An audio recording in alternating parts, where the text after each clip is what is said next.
All right, welcome back into Indiebnb. Today, I am joined by Alex Hudson of No Alexander. Alex, how is midnight in the UK here going? Midnight is dark, it is cold, it is freezing. I am up in my living room. It's going to be great. I would spend midnight no other way than talking about music. I love it. I love it. Well, any time of day is always a good time. Well, you know, It's the earliest slot you had. I love it. I love it. Well, we'll get into a lot of different pieces with No Alexander, but the beginning of this project, what happened? What was the thing you're like, you know what? I want to make music, and this is the thing that inspired me. So to start with music, I've never not known how to make music. So like the whole like pretend like absolutely cliche from a kid thing. But this started. So I got hit by a car in 2012, and I was just starting to play live and sort of get some stuff going in another band. Got hit by a car in 2012, nearly died. Wasn't great. The odds of that I found, so it was a 40% chance of death, and then if you don't die, there's a 50% chance of having a stroke. And then if you don't have either of those things, there's another 50% chance of having permanent mental changes, of which I've avoided them all, except I have lost my sense of smell. So that took basically a year out of my life. And from that, I was like, okay, right, we can do this. I always want to be a musician. I can do it. We can do it. Somehow we'll do it. And of course, that takes time because you have Yeah. to find a producer. You have to find people willing to listen to your music. You have to find music. So the amount of time I spent at the South by just desperately emails. How you're a producer? Fantastic. Like all of that process. And then making a thing that sounds like a sort of Regina Spektor, but sadder. Like I've always known what it's meant to sound like in my Mhm. head, and finding someone, so Pete, the producer, who's technically accomplished to understand I can score sheet music, but when it comes to how it sounds, I'm like, no, Pete, sounds like but like this, but shorter, but longer, but having a person who can translate that absolute gibberish is a godsend. Yeah. So it sounds like you have this huge, like, that's a huge thing to overcome. I mean, during the recovery period, was that a lot of probably a lot of getting better, but also did you write? Did you think about what your music you wanted to sound like during that period? Was it a lot of inspiration there? It was inspiring, the fact that it was just a sort of gap, and then you try and work out what on earth you want to do next. So I wrote so much, but at certain points at the start of it, none of that writing was legible. None of it made any sense. Um, I think it's just a case of, if you need, like the whole near death cliche. Oh, I nearly died. Okay, what am I doing? Do I enjoy this? Do I actually want to do this? Am I in, like, what if I look back? Better to regret the things you have done than regret the things you haven't done.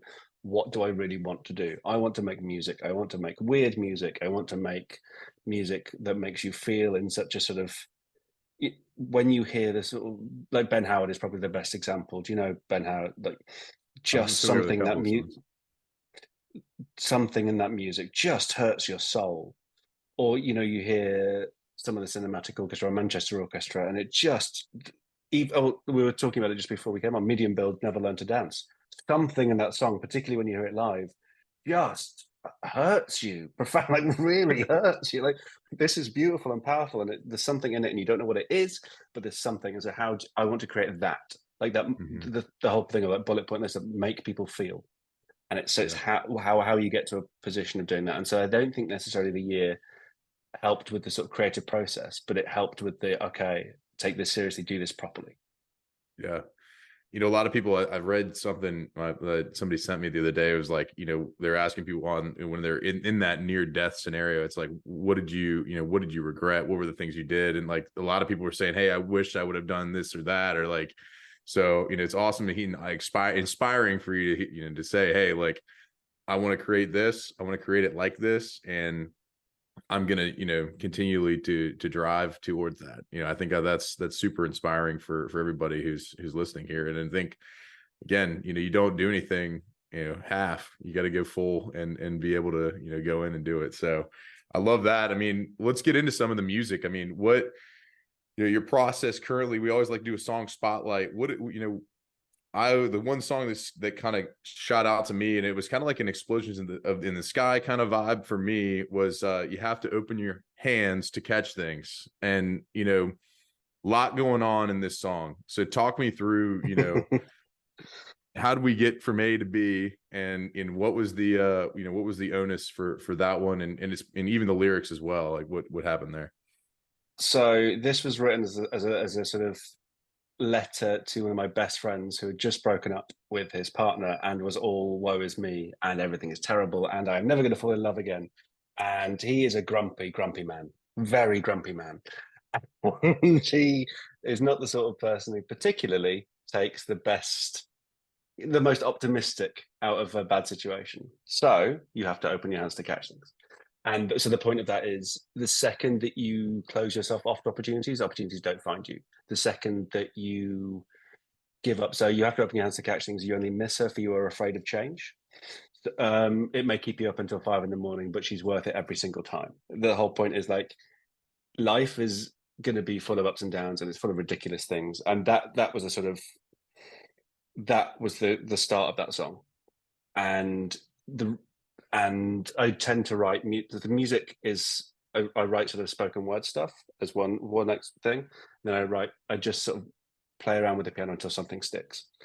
So I write there are I think now 800 different notes in my notes app of like the little sort of chord progressions that I need to sit down and work through. So it works like that. But this song was my friend is going through a terrible time, but you need to not be a grown up about it. You need to believe in this. So much of my work is about this brilliant childlike innocence of Mm-hmm. people ask, like kids ask why. Kids ask, what does this mean? Kids say yes when Yeah. adults would say no. So the most powerful thing of watching a lecture about this, of like, if you go into a lecture hall of students and you say, okay, put your hand up if you can draw, and maybe 5 or 6 people will put their hand up. If you did that in a classroom with a load of 6-year-olds, every kid hand Saying up. they can draw. What's changed? Why have you stopped believing in this thing? So like the song lyrics, it's like being naive shouldn't be an insult, but it becomes one as you get older. Just remember for a second what it was when you were young, when your heart had never been broken, when it was anyone's who came along. The idea that you can give your heart over to people is this beautiful, powerful thing, and people stop trusting everyone, partly because of lived experience, partly because horrific things happen to everybody.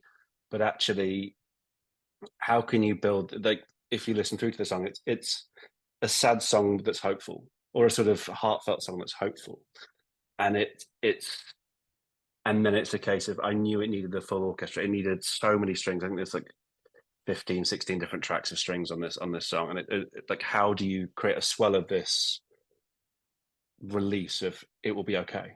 Something will come out of this. You have to be ready to fight again, even though bad stuff happened. Yeah. Well, I mean, you feel that in the music. I like that. Like you were talking about the strings. So did you get live strings for it? Did you go in and okay, wow. So Yeah, what was the process all there of to it's live. get the 16 So folks in there? oh no, so no, I would love that budget. Wouldn't that be great? So, Yeah. no, we had a cellist and a violinist, both session musicians, and we just get them over and over and over and over and over and over and over again in so many parts. So I think I've sort of changed my mood a little bit now, but the idea that you just use organic instruments, you use acoustic instruments, and you can how you create this. And of course, all production is a lie. All production is this manipulating every tiny little detail. But it was 2 session musicians who were just absolutely magical and so patient. And they were at the Royal College of Music, so they were much better at music than I am. And so, like, I can say, like, what about this? What about this? And they understood precisely what I meant. And it was just building and building and building until it sounded full enough. Like, there's that skill of a producer to make sure it doesn't sound too full, but Yeah. just the cello is the most beautiful, beautiful instrument. And now, sort of my cellist who's in the band now permanently, Laura, who's also way better at music than I am. It the sort of resonant frequencies of a cello are closest to the human voice, so it affects you emotionally the most. So it's that, and it's the only instrument I've ever wished that I could play that I don't. Yeah. Wow, I didn't know that about the cello. That's a really, really that now that I think about it, all those tracks that kind of give you the chills right then, like, Explosion of the Sky, you talk about cinematic orchestra, like those people, they have that kind of build in it with the cello. So that's interesting. With this particular track, I mean, it's obviously your most streamed song. We always ask, what do you think that is? Like, what is the, did somebody pick it up on, a TV show, or like what was the, what's the kind of the story behind that as well? So when I was demoing it out in South by, a now friend who works at a label I sort of sent him all the songs, and he's a very busy person. And within 10 seconds of the song, I was like, well, that's obviously the single. Like, so the it's like, this one is just in G major. It's really simple songs. And I think the point is it's the simplest. Yeah. And both musically and thematically, it's the simplest. Like, you have to open your hands to catch things. That kind of makes sense to everybody. Some of the other songs are talking about a sort of really complicated situation in a bar with an ex-partner in some sort of, oh, I'm being really clever with this time. No, you're not.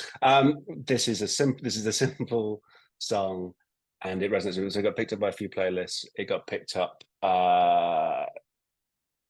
and that carried it. And so now it's got enough followers, and so it's a case of building on that, and it's a case of going again, going again, going Yeah. again.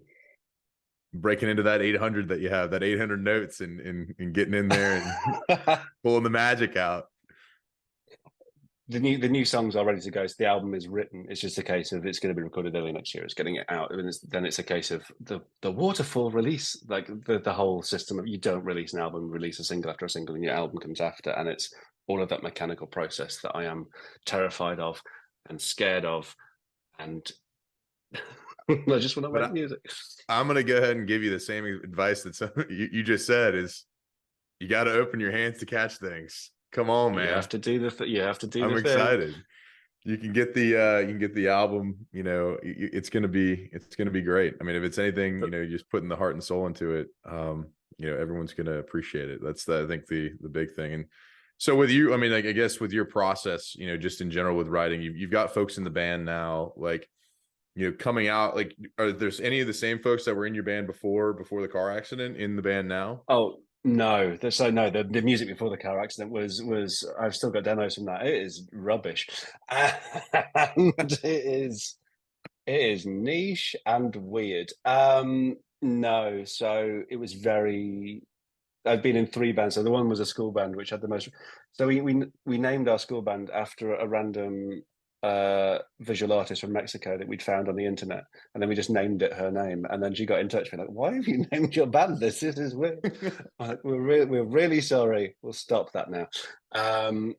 And then I ran a sort of the band before the car crash was called We Misadventure, which I still think is a fabulous name for a band, despite everybody I've talked to saying it's rubbish and it makes no sense. It's very clever. It's not.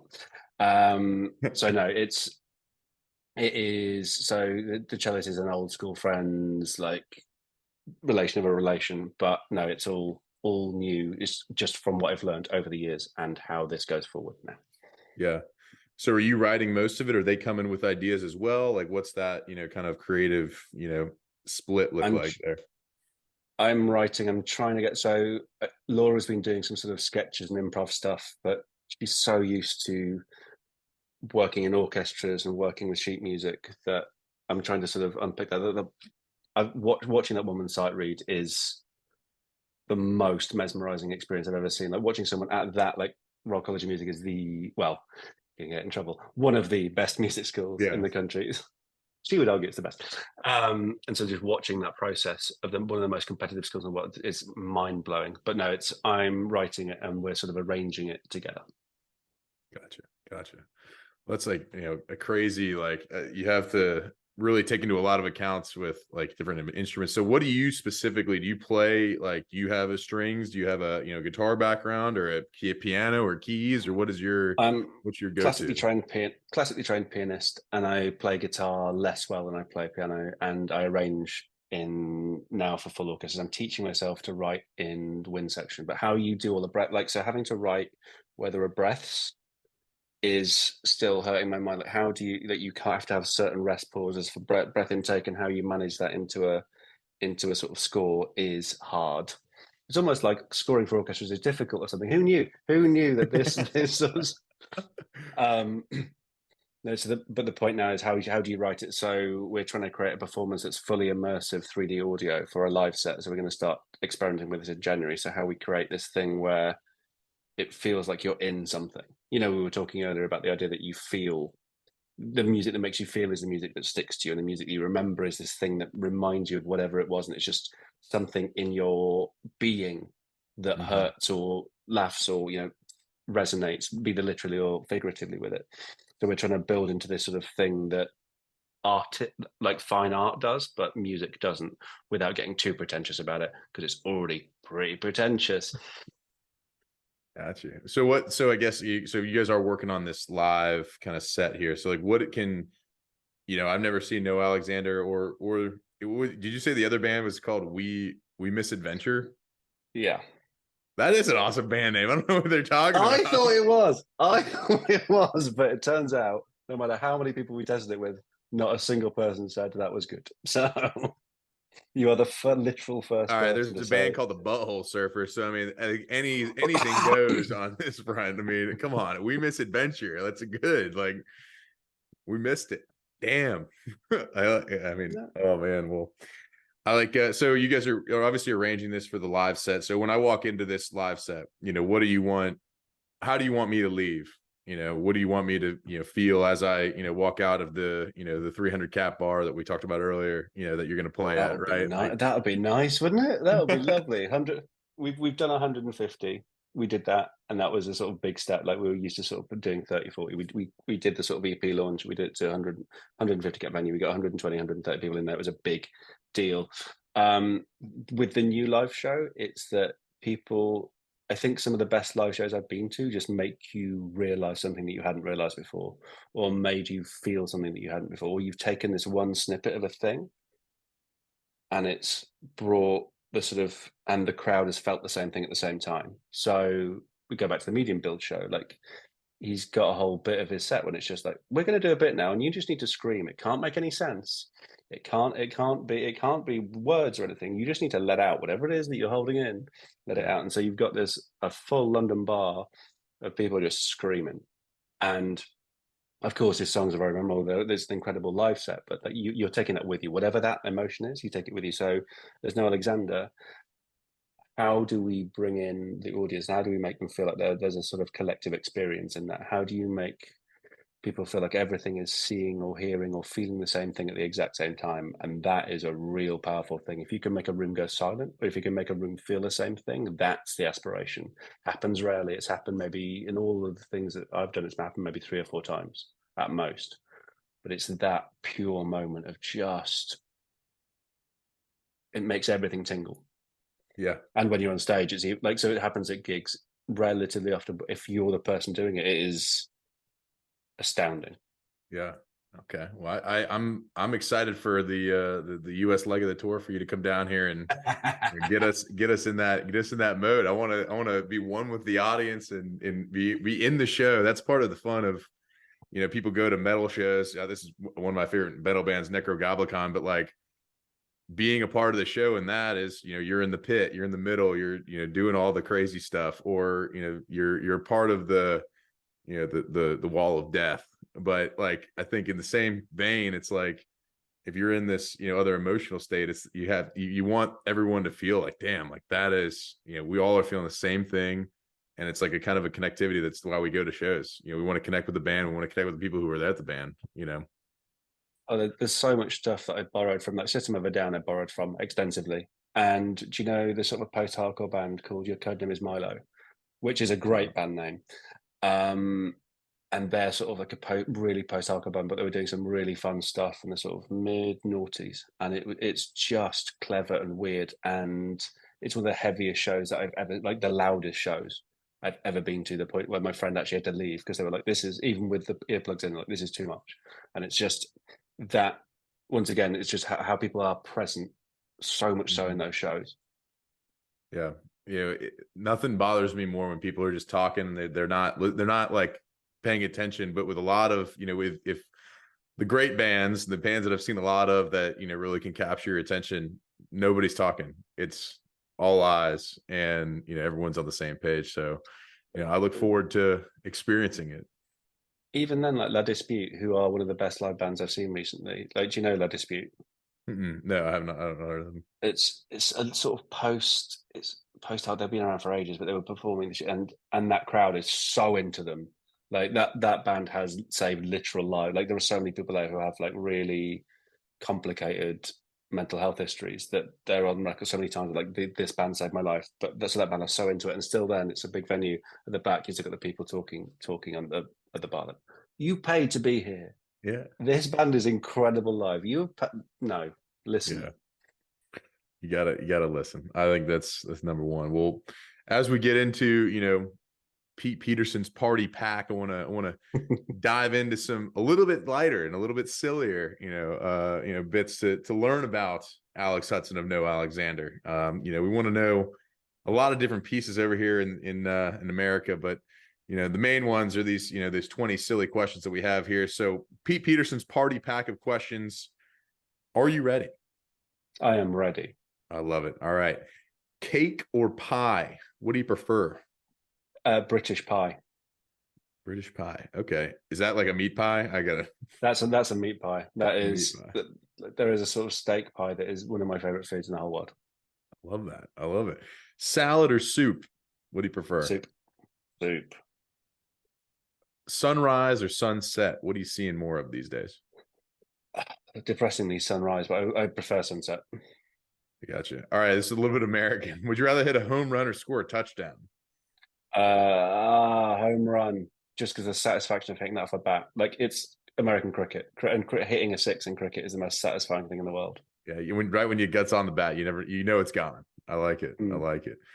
All right. Nights in or nights out? What are you having more of these days? No, still nights out, which shouldn't be true anymore. Still is. I love it. When you go out though, are you gonna get you gonna hit the robot or the worm at your favorite disco? Neither. I'm terrible at answer, but robot if I had to pick, just because that's slightly less incongruous than the full worm. Like you can get the robot wrong, and that's part of it. The full worm, you have to know what you're doing before you can get that right. I got you. Well, guac or queso when you go to a local Mexican restaurant? Guac, definitely guac. Waffles or pancakes with your morning? Waffles, just only because they're more difficult to find in the UK. Oh, okay. I got you. We got plenty of them down here. We have a whole house of them if you want to come. Coffee or tea? Coffee. Every time. I live on that stuff. Dogs or cats?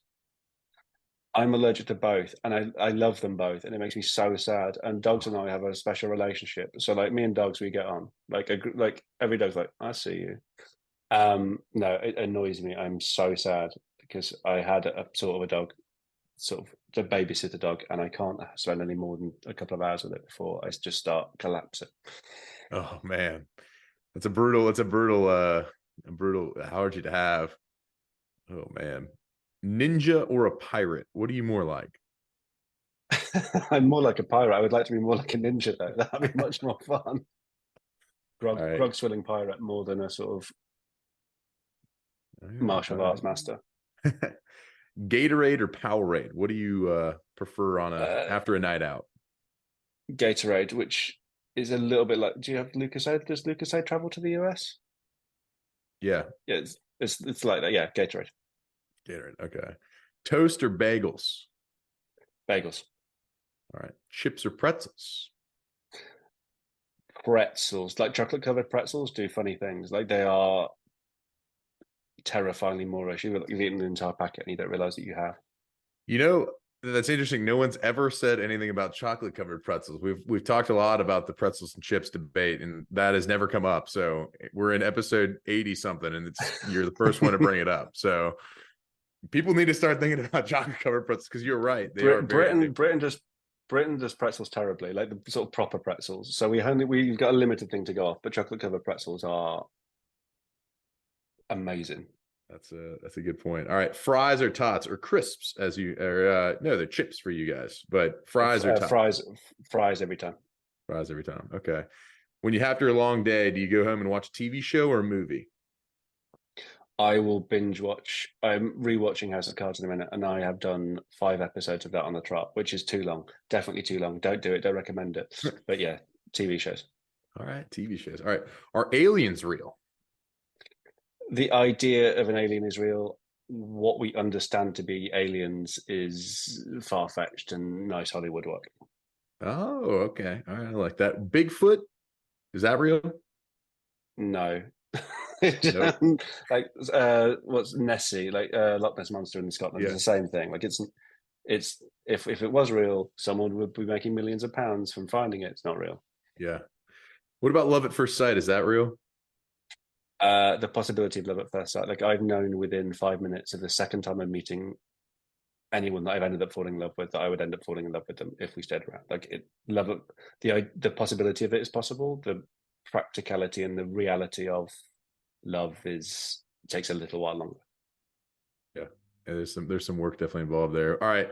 You've mentioned a few bands since we've been going, but give me two bands too that we ought to check out that we might not know. Obviously you found us through Medium Build, so this is a part of the networking collaboration effort here. So who are a couple bands that we need to check out from over the pond?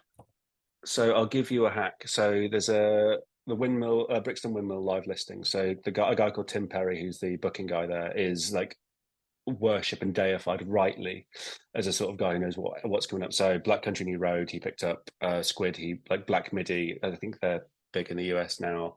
Yeah. They're still artists in residence. All the bands come up through there. So whatever they're putting on is probably going to be amazing. So it's, if you Google Brixton Windmill, whatever's coming, that's going to be amazing.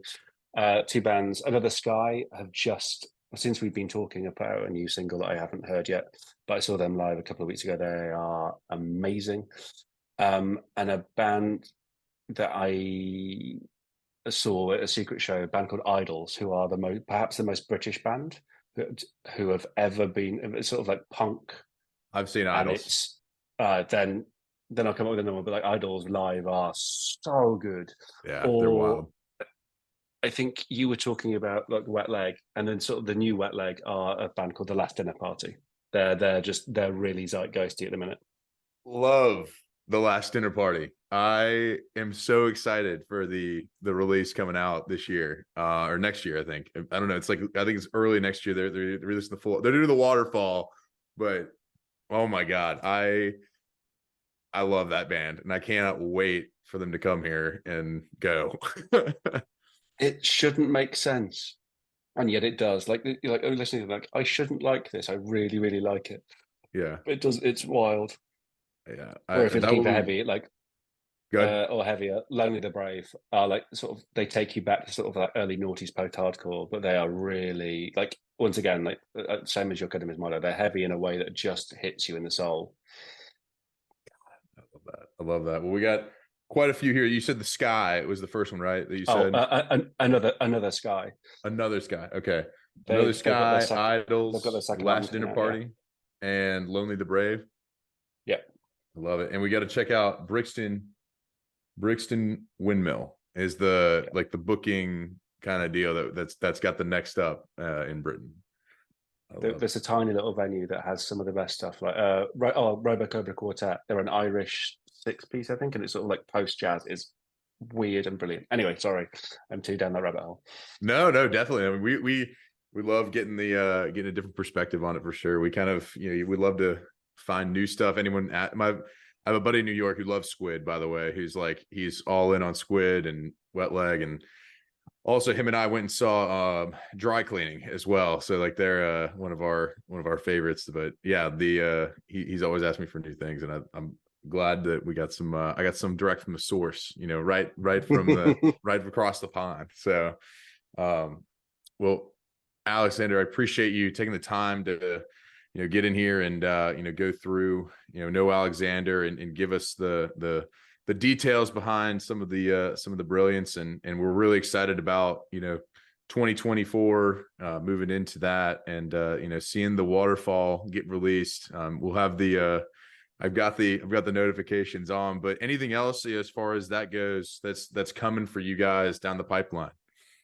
We're starting to play live. Booking agent crossing fingers. They've told us that it's coming from January, but the main thing is hustling this record so it's finished and getting it out and getting it waterfalled and getting it synced and getting and doing all of the hustle. So that's the thing that to make sure that 2024 means that we sort of travel from 100k listens to, and we're sort of looking at how we get towards 1 million streams, and then just finding a community of people who will come and see us. I think that's the key thing. We've got a small number, but how we grow that and build it into a thing where we can be like Medium Builder again was like talking about this, like they have a community of people who love their music rightly and they are friends with them, and it's a beautiful thing how we create that better.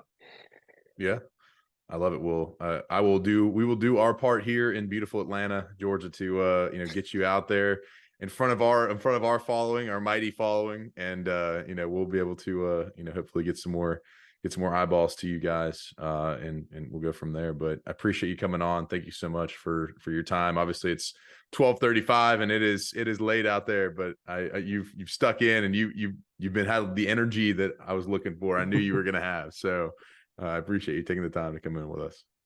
No, man, thank you, Owen. It's really appreciated.